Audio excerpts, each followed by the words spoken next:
Hey guys, and welcome back to my channel. Listen, the internet has been on fire, okay? The music industry, people getting hit with lawsuits left and right. Let's talk about Sean Diddy Combs.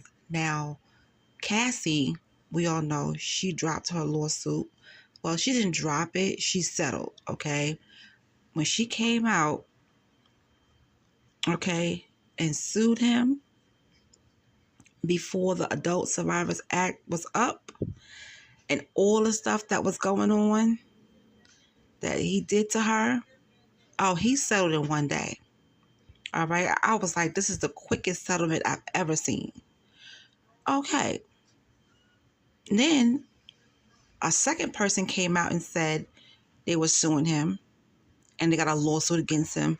Now there's a third woman that has a lawsuit against Sean Diddy Combs and Aaron Hall. So let's get into that. Now, I asked a few of my friends, we was on the phone talking, and I said, hey, did you hear about what's going on with Diddy and Aaron Hall? And they was like, yeah, we heard. I said, so what do you think about Aaron Hall? And a lot of my friends was like, when it comes to Aaron Hall, they can see that. And I'm like, wow. Because you don't want to put that type of abuse on somebody. But to me, I don't know. I always got these creepy vibes from Aaron Hall. And then the interview he did a couple of years ago didn't make his image look any better. Okay. And then that song, Don't Be Afraid, I'm telling you, that song has always gave me creep vibes. It's like to this day, I can't stand that song. Lay your head on my tattoo chest. I know it feels real good. Ooh, baby, no need to be afraid. Oh my God, I can't. But anyway, let's just go ahead and get into Sean Diddy Combs and Aaron Hall. A third woman has filed a lawsuit against Sean Diddy Combs, claiming that the rapper and singer-songwriter Aaron Hall both took turns abusing her and a friend in the early 1990s. The plaintiff, identified in the complaint that was obtained by the news article as Jane Doe, alleged that she and her friend met Combs and Hall at an event hosted by MCA Records in New York City in 1990 or 1991. Now, Sean and Aaron were very flirtatious and handsy with Jane Doe and her friend, offering them drinks throughout the night. And this is in the 10-page lawsuit that was filed, okay, just before the expiration date of the Adult Survivors Act. The two performers later invited the women to Hall's apartment for an after party where Jane Doe was allegedly coerced into having sex with Sean Combs. After Combs finished doing his business, Jane Doe laid in bed shocked and traumatized, according to the court documents. As she was in the process of getting dressed, Aaron Hall barged into the room, pinned her down, and forced Jane Doe to have sex with him. Following the alleged RAPE, the woman got dressed and ran out of Hall's home, with her friend leaving a short time later. The friend told Jane Doe, according to the filing, that she too had been forced to have sex with Sean Combs and Aaron Hall in another room. Upon information and belief, when Combs finished with Jane Doe, he and Hall switched and they commenced assaulting Jane Doe's friend. And that is also what the lawsuit alleged. Now, Jane Doe claimed that a couple of days later, Diddy came to the home where she and her friend was staying and violently attacked her. He was irate and he began assaulting and choking Jane Doe to the point that she passed out, and that is also in the complaint. The Bad Boy for Life rapper was allegedly searching for the woman's friend because he was worried that she would tell the girl he was with at the time what he and Aaron Hall had done to them. It's also argued, in the lawsuit. These are fabricated claims, falsely alleged misconduct for over 30 years ago, and filed at the last minute. This is nothing but a money grab, a spokesperson for Combs told the news article. Because of Mr. Combs' fame and success, he is an easy target for anonymous accusers who lie without conscience or consequences for a financial benefit, he added. The New York legislature surely did not intend or expect the Adult Survivors Act to be exploited by scammers. The Post also reached out for comment to the attorney representing Jane Doe. Aaron Hall could not be immediately contacted. He is best known as a member of the 1980s R&B group Guy, which is currently on tour. The lawsuit also names as defendants Hall, MCA Inc., and MCA Music Entertainment Group, and Geffen Records. It alleges battery, assault, and sexual assault, and negligent infliction of emotional distress, and seeks unspecified damages at the trial. After the incident, the alleged victim informed her close friends and family about what had occurred, and over the years, she has sought medical treatment to heal from the trauma visited upon her by Combs and Hall, and that is also in the filings. The woman was said to have suffered physical injury, lasting psychological and financial damages, severe emotional distress, humiliation, loss of dignity, and invasion of privacy. Yeah. So this person, whoever she is, said that Aaron Hall and Sean Combs abused her and her friend and did all those terrible things. Let me tell you something. The 90s was a wild time. It really was. And you just never know what went on behind closed doors.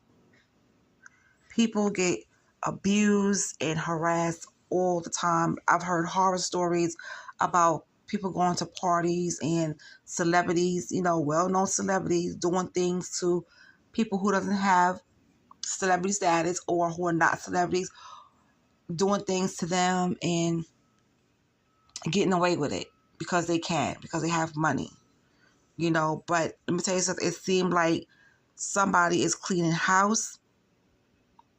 It's like everybody is getting exposed. It's crazy out here. It is crazy out here. So now let's talk about L.A. Reid. Antonio L.A. Reid is being sued for sexual assault in a new lawsuit. In a lawsuit filed on Wednesday in Manhattan's Federal District Court, Drew Dixon, a former music executive, accused the Grammy-winning label executive and X Factor judge, who is 67 years old, of sexual assault and harassment. Now, according to the documents obtained by a news article, Dixon, 51, alleges her career was derailed when she was sexually assaulted by two of her supervisors. After the first alleged assault, she claimed she landed a role at Arista Records, where Reid was aware of the incident. Dixon claims that Reid prevented her from furthering her career unless she, did some things and demanded to be alone in a close proximity with her, where he would create the opportunity to sexually assault her on two separate occasions, per the lawsuit. The plaintiff claims that anytime she rebuffed him, some of the world's most renowned talent paid the price of career stalls. Dixon also alleges Reid,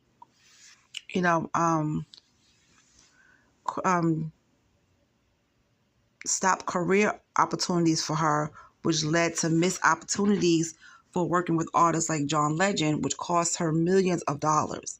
Dixon also alleges that almost immediately after starting at Arista Records in 2000, Reid began sexually harassing her. In 2001, after being told she would be joining a group of senior executives on a private flight to a company-wide retreat in Puerto Rico. She ended up on a plane with Reid alone, where she claims he sexually assaulted her. A few months later, the plaintiff alleges she was sexually assaulted by Reid while he was giving her a ride home after a work event in New York City. Dixon left Arista in 2002 to pursue an MBA at Harvard Business School, convinced she wouldn't be able to continue her career in the music industry without being sexualized. Now, while the plaintiff has attempted over the years to reestablish herself, she claims she's still grappling with Reid's retaliation decades later. Now, the news article reached out to Joel Katz, an entertainment lawyer who previously worked with Reid in the past, as well as HarperCollins, which published his 2016 book, Sing to Me, My Story of Making Music, Finding Magic, and Searching for Who's Next. Those representatives did not immediately reply to the news article request for comment. Now, in 2017, investigation conducted by the New York Times, Dixon also claimed she was sexually assaulted by Russell Simmons. She alleged that the Def Jam co-founder brutally RAPE'd her in 1995. Despite not being identified as the defendant. Now, I've heard things about Russell Simmons as well. Okay, I've heard some things about Russell Simmons.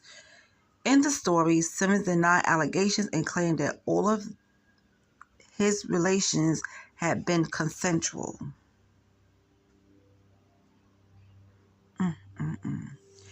In 2020, Dixon opened up to a news outlet about the relentless harassment which she claims ultimately led to a violent sexual assault in his apartment in 1995.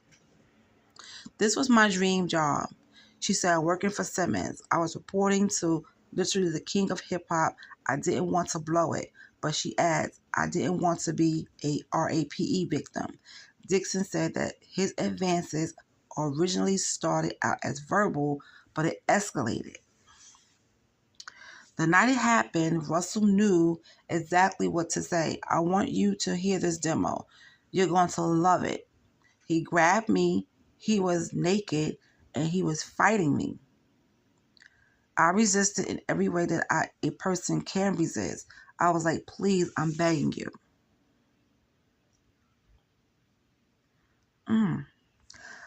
It's just, you know what? I'm going to tell you something. I'm glad that I don't work in the music industry because the music industry is horrible.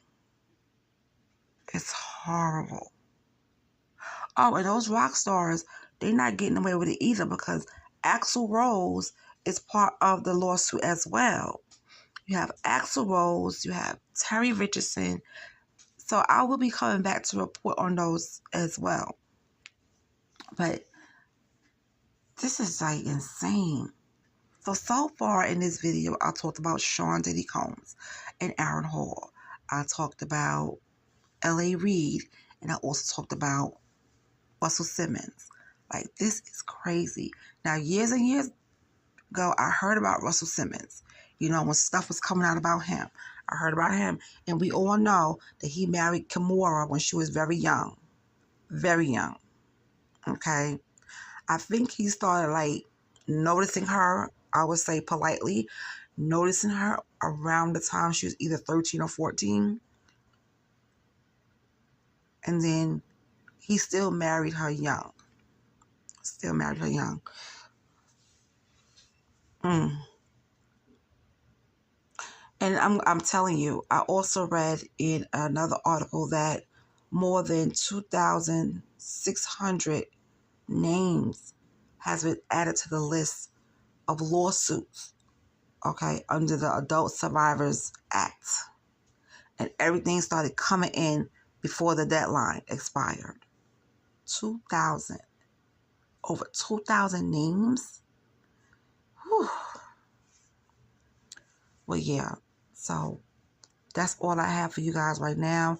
Let me know in the comment section, how do you feel about all of this with Aaron Hall and with Sean Diddy Combs? It's terrible.